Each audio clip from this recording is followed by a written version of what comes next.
Hey guys, it's Nicola, welcome back. Today I have a very special end of year video for you, which is my favourite books of 2016. I kind of had a hard time whittling these down and trying to decide which were like my best of the best of the best of the year. I have to say I didn't have the best reading year. I read some really good stuff, but and amongst that I read I think 63 books and I'm almost finished one which I might manage to finish the day before the bells. But I feel like I just read a lot of stuff that I was just kind of okay about. So I did a Twitter poll and I said, should I do a top 6 or a top 9 with some honourable mentions, and it sounded like you guys wanted to hear as many as possible.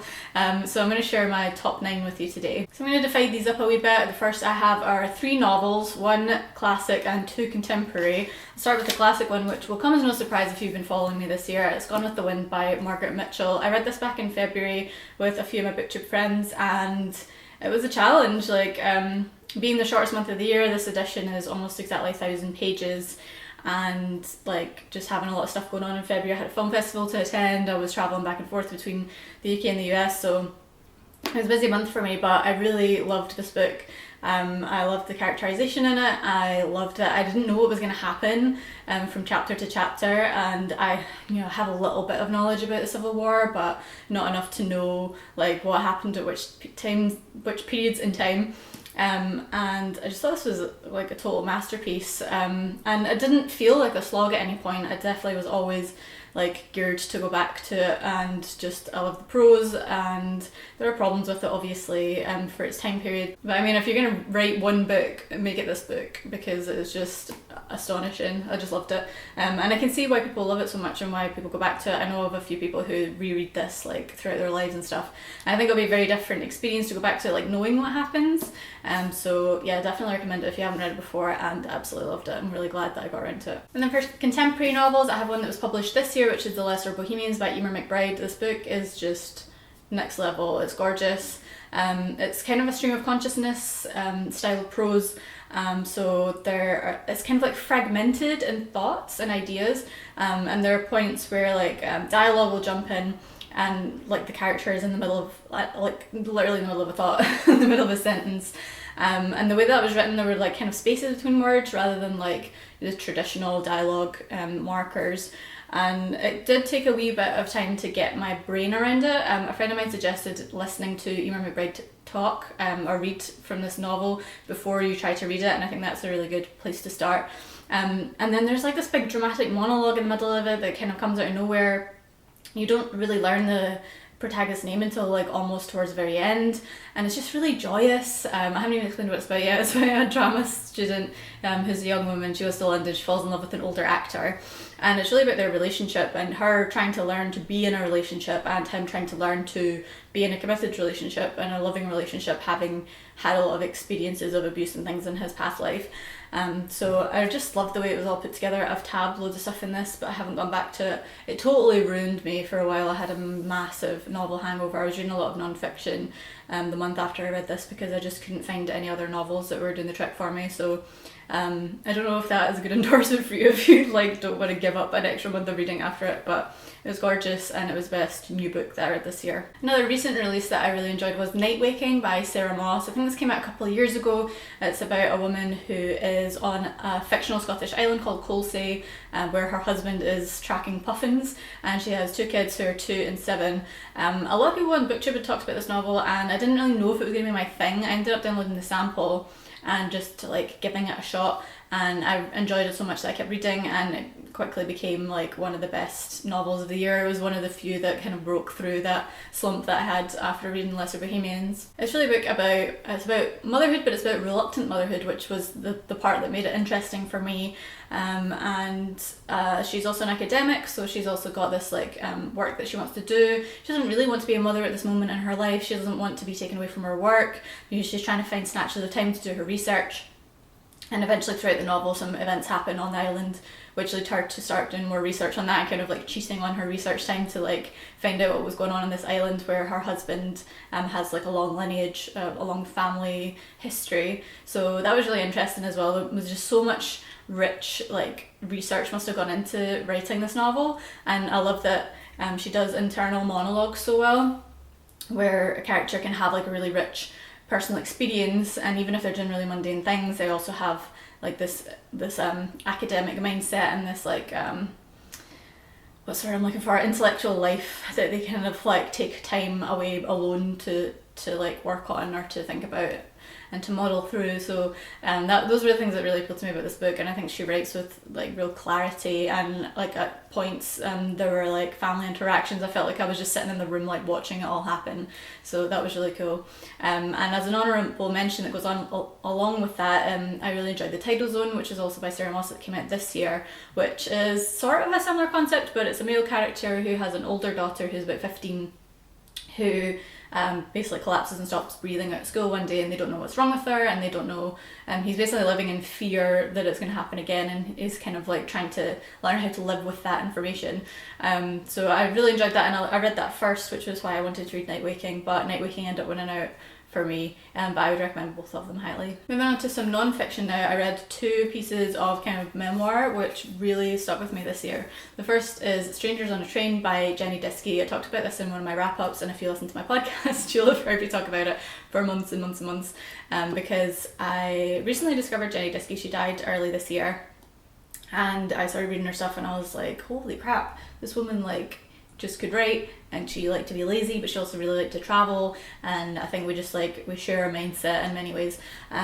So this was the first book of hers that I picked up because she was English, but she took this trip to the US and she took trains basically all around the coasts and the borders. And she basically just wrote about her experiences and the people that she met and the stories that they told her. I then went back and read her first memoir, which was called Skating to Antarctica, which is my honourable mention that goes along with this one. I definitely recommend reading them in order if you want to get serious about reading Jenny Diskey.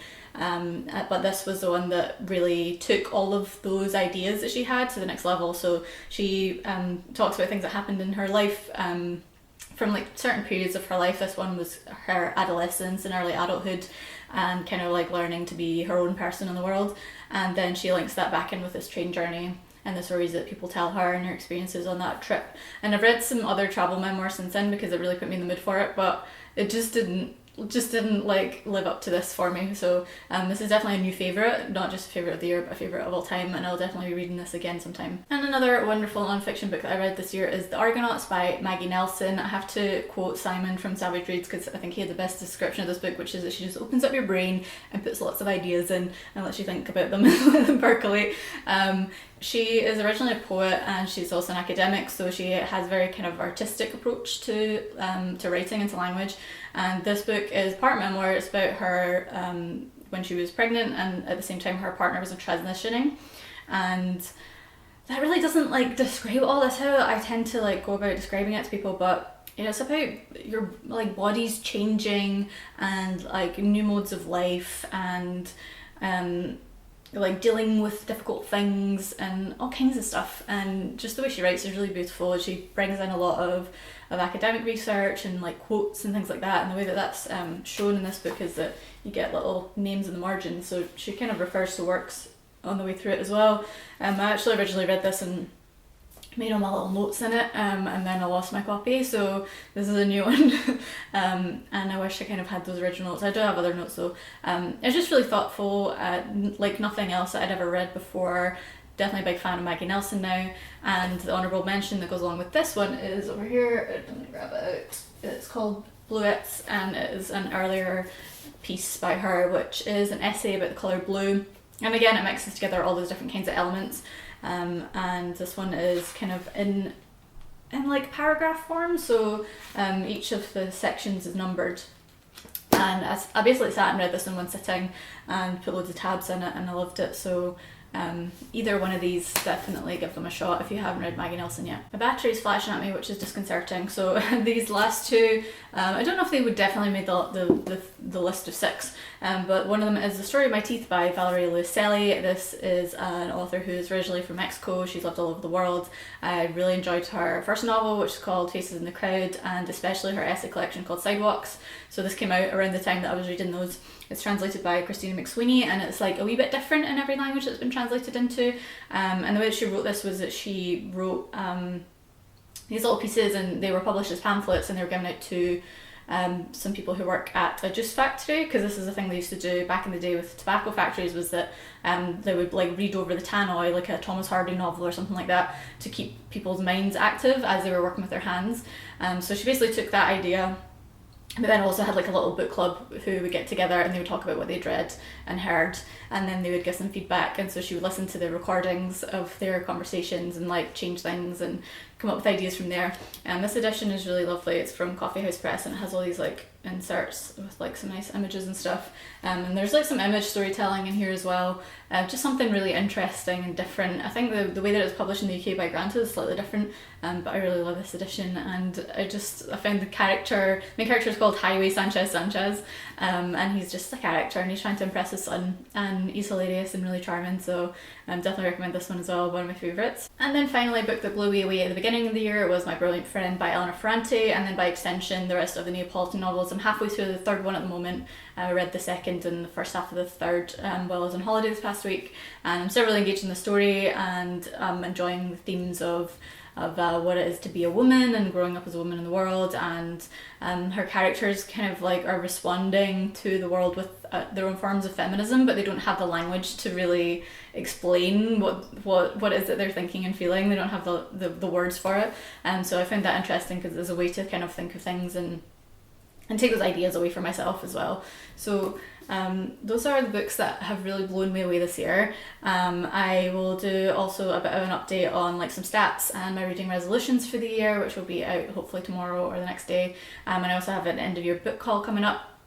I've really been enjoying everybody's videos about their favourite books of the year, so if you have any to add to this list, anything that you would recommend for me for the new year, then please do leave it in the comments and let me know if you have any thoughts on these ones as well. And I will see you in the new year, guys. Thanks for watching. Bye bye.